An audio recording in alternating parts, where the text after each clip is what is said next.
Today we are joined by a British up-and-coming rider. I say up-and-coming, she's already got a world record. She was part of a GB Team Pursuit squad that broke the world record, breaking last year's, in fact, so taking it back from GB. And yeah, she's just a really great person. World champion, European champion. She's got it all already. But still there's tons of potential, and yeah, today we are in the wheels of Abi Miller.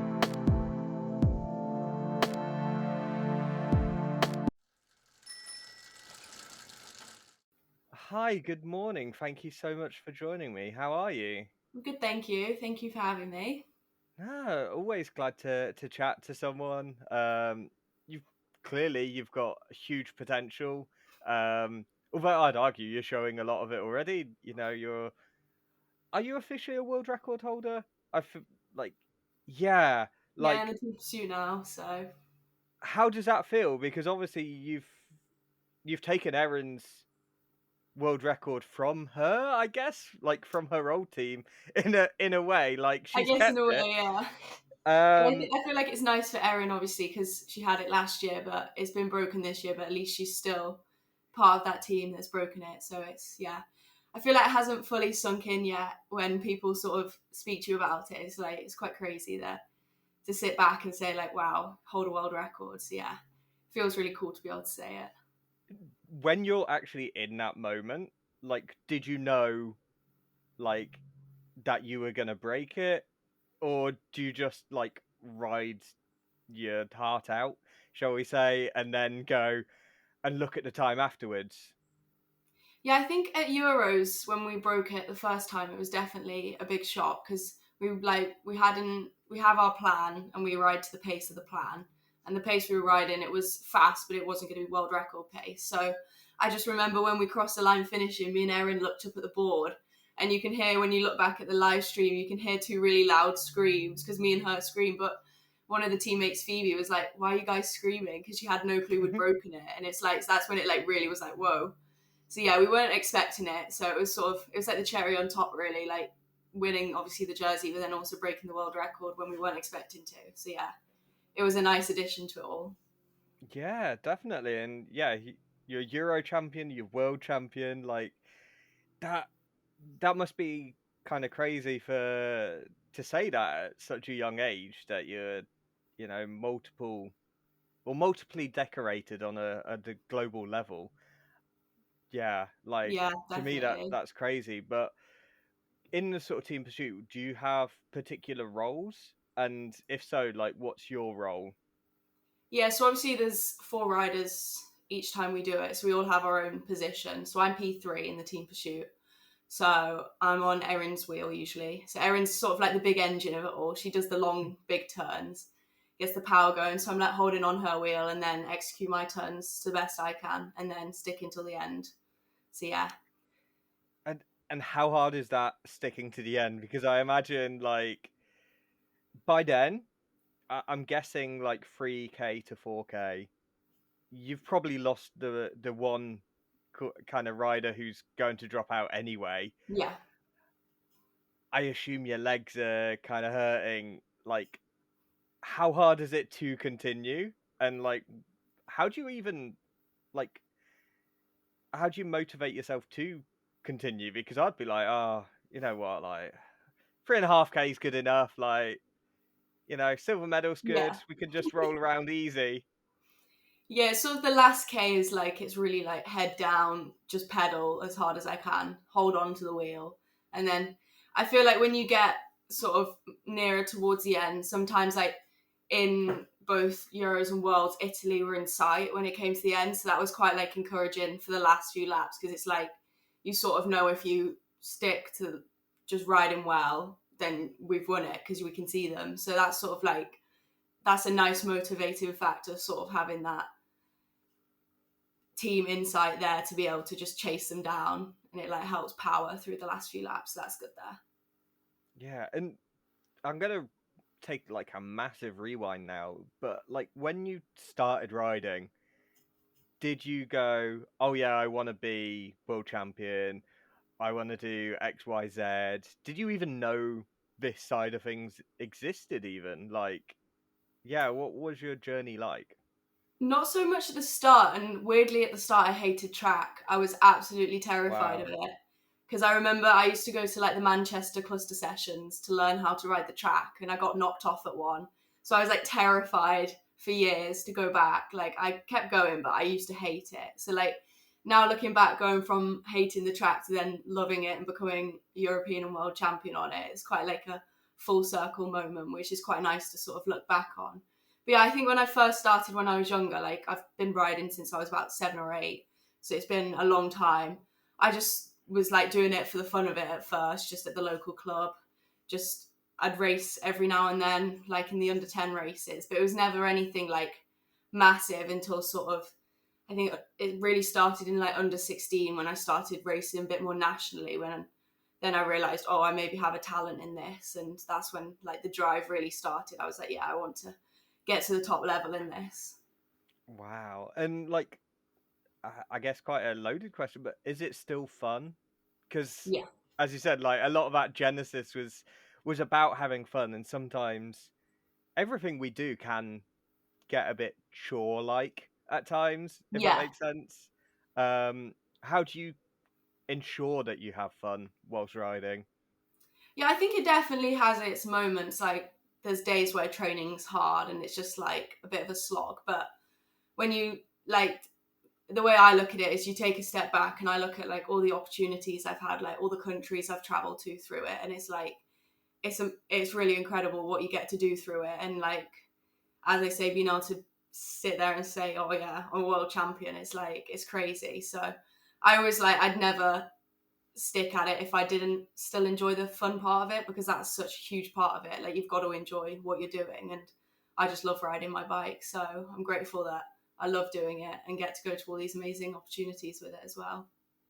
Yeah, I kind of love that fact as well. Like, not, people probably wouldn't know that just by looking at you that, oh yeah, that person there is a world record holder, is a world champion at what they do. I kind of love that. It's that I don't, I assume you're familiar with memes. You seem young enough. The one where the party where it's like, oh, they don't know I'm a whatever. People unfamiliar with memes, there will be a thing on screen just to show what I'm meaning. Um, hopefully it's humorous enough. Um, but going on from that, like I guess it's been quite a year anyway. You've done a ton of racing. Uh, I mean, you don't need me to tell you, but for the people at home, obviously, um, how has this year been? Yeah, it's been a pretty good year to say the least, if I'm honest. It's nice like to settle in a bit more into the junior racing as a second year. Like I struggled a lot as a first year getting used to like it was such a big step up from youth racing in England as well. Like the difference was crazy. You go from a national race with say like 40, 50 riders to international race with 150, and I was like, wow. So it was definitely a shock to the system as a first year. So to sort of come into this second year with a bit more experience in racing in that bunch, it's been nice to have the results to back it up as well. Sort of finding my feet, finding where my strengths lie. It's been nice to, yeah, have a good season all in all, really. And where do you think your strengths lie? Like, what sort of rider type would you classify yourself as if you wanted to even pigeonhole? Yeah, pigeonhole yourself. I think at the moment I put myself as a little bit of an all rounder. Like I love a TT and Hmm. quite good at a TT, especially on like a technical course. I can climb all right and I've got a decent sprint, but I think it's hard to really tell in junior racing where like your true strengths lie, because the races can be quite similar. There's no like massively different courses. Like you get the slightly hillier ones, the flatter ones, but I think when it gets to sort of the pro levels, you've got more there's more racing, so you can do more races that are more specific to your own strengths. So I'm quite excited, sort of over the next few years, to really find like my true strengths where they lie. Hmm. Yeah, because like it's just kind of crazy, as you said. Like you could be really good in a sprint at the junior level, but actually a mass sprint with the elite women and like Lorena Rivas, like that's a little step above. Yeah. Um, and maybe you find actually I'm not that good a sprinter, and maybe I prefer a small bunch where it's been a selective day. And as you say, it can be hard to tell at junior level. Yeah, Although, like, definitely.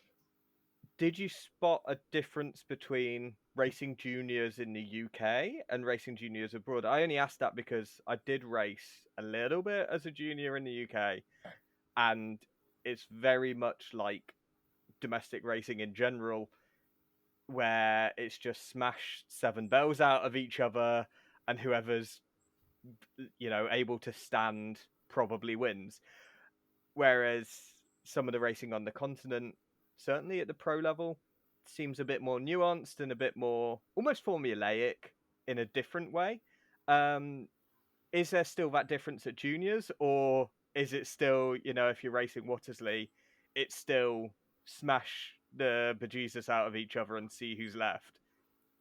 I think in a way it's for us maybe the opposite way round. I think junior racing at UK level, I think it's got a lot better this year, but I think it has. I've heard like in previous years and obviously experienced last year can be a little bit people are a bit reluctant to attack and do stuff. It's not as aggressive racing. Whereas I think this year has been better at UK level. Like at Okay. places like Witham Hall, that was really aggressive racing. And I think that was some of the best junior racing that there's been at UK level. Whereas when you get like sort of into the international races, I found they can be like, because there's so many riders, like loads don't want to leave it down to a sprint. So they're just trying to attack, attack, attack. So a lot of those can be full gas, just sort of attacks going away, breaks getting away. So I think it's been good to experience sort of the two different sides of racing and like seeing how they differ. And it gives you like a nice wide range of experience in the both of them. Yeah, awesome.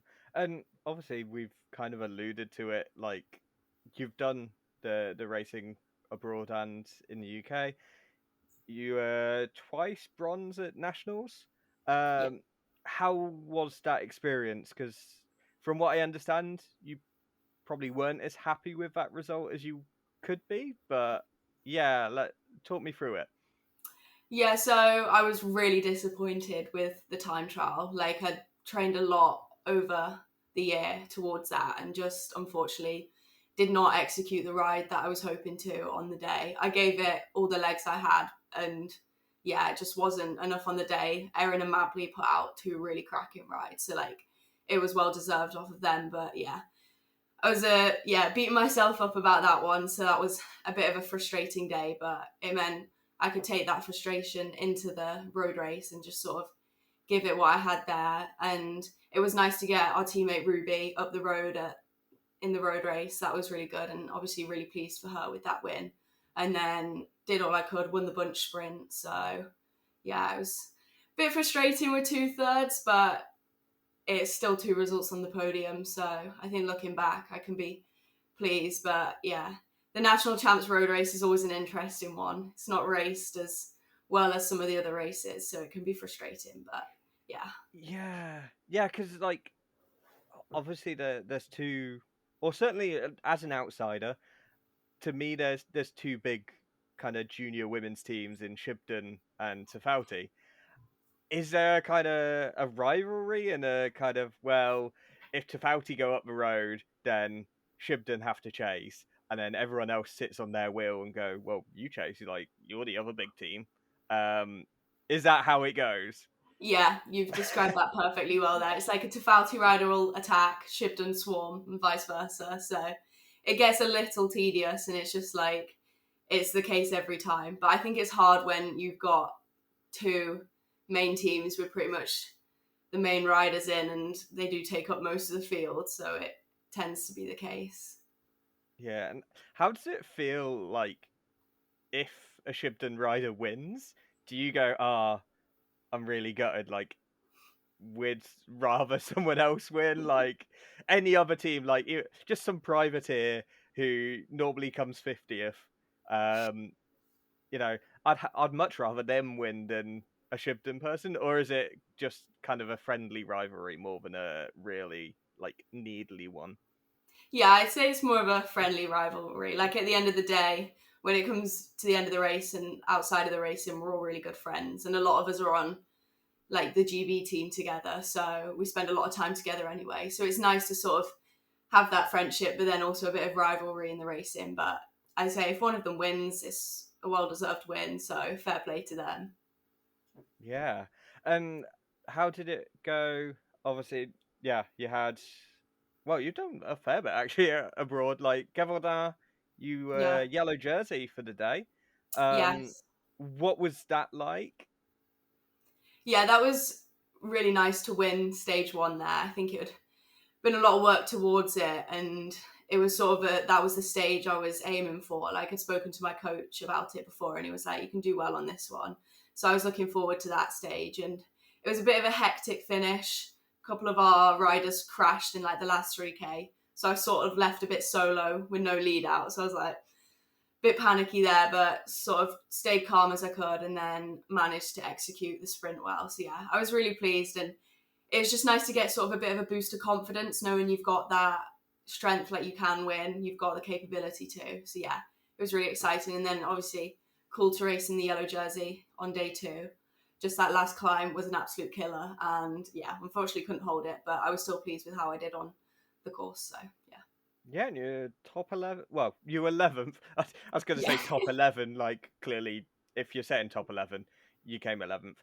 Um, it's like my university when I went there, like, for ages, they'd say they were top 50 universities in the world because that's where they were.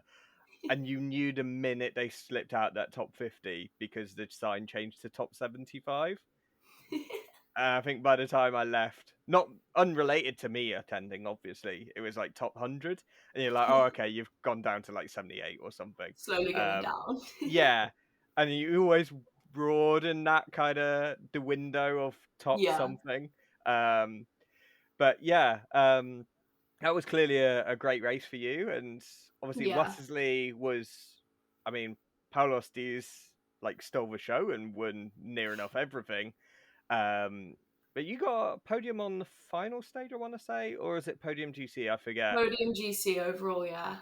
I did a good time trial on stage one, which sort of carried me through the rest of it because it was a difficult race legs wise. I was exhausted after Euros. We'd been back, I was back a day at home after track Wow. Euros and then straight off out to Watersley. So I would say it was a tough mental challenge, sort of just getting through. So to have pulled off a podium GC, I was really pleased with that because it was probably actually one of my best results of the season, getting the GC podium as well. So yeah, I think that was something I could have been proud of. So Yeah, I think you should be. And yeah, like that Spanish team were kind of ruling everything. Is kind of yeah, crazy when you look back. You're like, oh, like they they locked out the podium on the final stage actually. yeah, a really strong And team. fourth.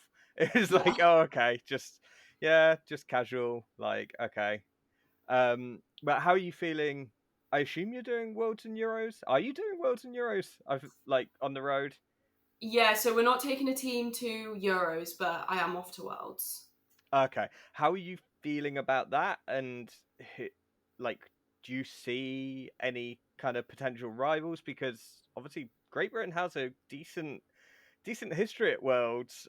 Yeah, got Zoe some doing the form to back double, up. So Cat Cat doing what the double mm, last year, but yeah, Zoe winning like everything when she was a junior. Cat doing really well, and only is it Julie Bergo won the road race? yeah, Um, but like Izzy Sharp was second, I want to say, in the time trial. I'm So it's trying. like Yeah, we've always had strong results as a nation.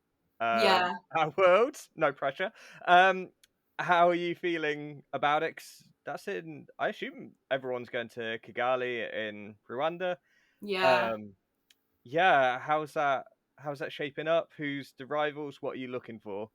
Yeah, I think it's definitely going to be an interesting one. I've seen a lot of the nations are out at altitude, which is, yeah, a bit unlucky that we don't have the time to head out there. So currently on the turbo a lot in a paint suit, heat training. So that's grim, but it's nice to know that it's sort of it's part of the process towards it. But yeah, I think you've got your usual main rivals that sort of into any race really, with like Paula, Megan Aarons, one of the Dutch riders, Sydney, the Canadian. So there's a few like big names who are out there, but I think it'll be exciting to get out there and see the course. And then I think once, obviously you can look at the course on the GPX, but once you've actually ridden it, you get a proper feel for it. I think it'll be interesting to see what I think once I've ridden it, to see who I reckon is going to be the main competition.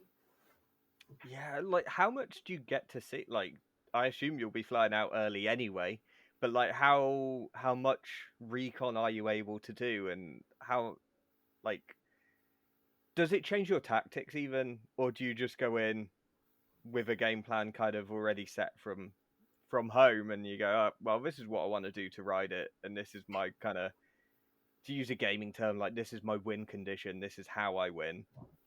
Yeah, I think we're out there quite early, so we should have, I'm hoping we should have time to recce the whole course, which obviously is a good advantage there. But yeah, the game plan can definitely change after course recce. Like we sit down with the team and our coach and sort of talk through where certain riders might need to attack and stuff like that, depending on like how the course suits to our strengths. So it'll be good to see that and yeah, devise a plan that's going to work best for our team. Awesome. And like, do you have any, what are you like in terms of goal setting? Are you someone who A, sets goals, and B, like, do you relate them to particular outcomes, or is it more a kind of knowledge of performance versus knowledge of results kind of vibe for you? Yeah, I definitely at the start of the year like to sort of set out some goals around the racing and what I want to get out of the racing. Both some are results wise, some not, and it's nice to see if I'm able to tick those off. And then I feel like definitely heading into Worlds, like at the end of the day, everyone wants to be stood on that top step with the jersey on. So everyone has big aspirations, but it's nice to sort of, yeah, aim high and then see what you can achieve. Yeah, awesome. And then I guess related to Worlds and in general, what are your future plans? Have you got anything set for next year? Because I guess your first year under 23 by then. Yeah, Um, Obviously, second year junior is always a big year because people are yeah. wanting contracts and things like that. How's things shaping up for you? Yeah, so I am luckily all sorted for next year. Just unfortunately, the announcement isn't quite out yet. So it's in the works. So it should be out soon, but still on the down low at the moment as to where. But yeah, all sorted for next year. So that's exciting to sort of have that security and knowing that I've got that team sorted. So it's good. Are you able to give any indication at all? Like, is it World Tour? Is it not World Tour?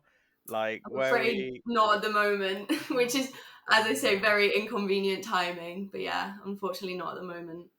Yeah, no worries. And then yeah, like, I guess, have you already started thinking? Obviously, you've signed the contract, but have you started thinking about like what races you want to target, or are you just going to wait until you have a meeting with the team and then kind of let them lead you? Yeah, not so much as of yet, because also I'm sitting my A levels next year, so it's going to be a bit of a difficult one timing around that as well, sort of fitting in races where I can. So it'll definitely be a conversation with the team, sort of setting that out, planning that out, just to make sure it works well with when my exams are, which isn't ideal, but yeah, got to get them done. So I guess that's a nice problem to have, though. It's like, oh no, my professional cycling contract means that I've got to sort some admin with A levels. You know, if you told first me world while I was in problems. like, yeah, if I was, in maths one day going having to stress about that, like when to schedule C3, which apparently doesn't even exist anymore. Um, when to schedule that exam versus going out to race Flanders just to pick a random arbitrary name of a race. I'd have bitten your right arm off for that. Like, I'd have bitten both arms of that off. Let's be honest. Like, yeah, that sounds like the best problem to have. Yeah. So, final question, before we kind of wind things up. Like, if you could win just any race Um, independent of whatever team you're riding for next year, it's not like a leading question on that front. Like, if you could just win any race, and the deal is that's the only race you'll ever win in your career. Like, you might get seconds and thirds, but this is the only time you get to put your hands up in victory. What race are you picking? That's a difficult question after you added it's the only one you win in your career. Wow. Ooh. I feel like it's a bit cliche, but I think from a young age, sort of being interested just in sport in general, the big dream was always to go to the Olympics, which I feel like so many people say, but I think to win the Olympics road race would be quite a special moment. You get to do it for your nation. You know, it's only once every 4 years, so you get to sort of have that title for 4 years. And I think sort of the younger me would just be like proud that not only have I gone to the Olympics, but also gone and won it as well. I think, yeah, sort of the inner child in me would be like jumping about, because that was, yeah, since like I've been interested in sport, it was always, oh, I want to go to the Olympics. So a bit cliche, but I think it would be sort of nice to make sort of my younger self's dream come true. So Yeah, it's kind of a strange one, like, in a sense, because that feels to me like a very British answer, if that makes yeah, sense. Like, there's this British fascination with the Olympics, more so, yeah, certainly in cycling, more than other nations seem to have it. Like, I could be completely wrong, but that's, like, I think it was in Cav's autobiography, like his first one, he talks about, like, racing in Beijing and how, like, he could do anything at, like, De Giro. No one would know. Like, for all he did there, no one had a clue who he was, but you get a gold at the Olympics, that's when your name kind of transcends, yeah, and that really gets to cut through. Um, but I think it's interesting how that kind of works for certainly for Brits, whereas uh, at a company I used to work with, I discussed with a client, and he's from Belgium, and I was able to talk about Omloop and like talk about the Moor van Gensbergen, and like no one in the UK's got a clue really, like unless you're nerdy about cycling like I am. yeah, Like we don't know, but a Belgian just randomly, like, who's got a mild passing interest in cycling is like, oh yeah, I know about the Moor, I know about yeah, Old Kwaremont, Paterberg, everything. So it's kind of funny how there's that difference between kind of nations in terms of yeah, what the goal is and what a dream could be. yeah. I But I feel still, like as well, when especially like having had like the London Olympics here in 2012, mm, I feel like that sort of like gets everyone talking about it, and that's like when we were all sort of like when I was younger. So like my family would always be talking about it. So I feel like I guess the dream sort of starts from there. yeah, I did see your date of birth on like first cycling when I was doing my research, and it made me feel sick because you're aggressively young, um, where the 2012 Olympics are like one of your childhood memories. Is like wait a minute, yeah, I was midway through uni, like it's like yeah, young people make me ill. Okay, I can't help it. But yeah, um, I hope that they play this clip when you do win the Olympics. By the way, that this gets unearthed. But yeah, how can people follow you on social media? Let's plug that so people can find you, can keep up with you. Metaphorically, not keep up with you on the road because you'd smash us all. Um, but yeah, how can people follow you Yes. basically? So you can find me on Instagram. It's just abby.miller with an extra R on the end. So Awesome. I'll put that in the show notes. I always say that and half the time forget, so I actually will this time.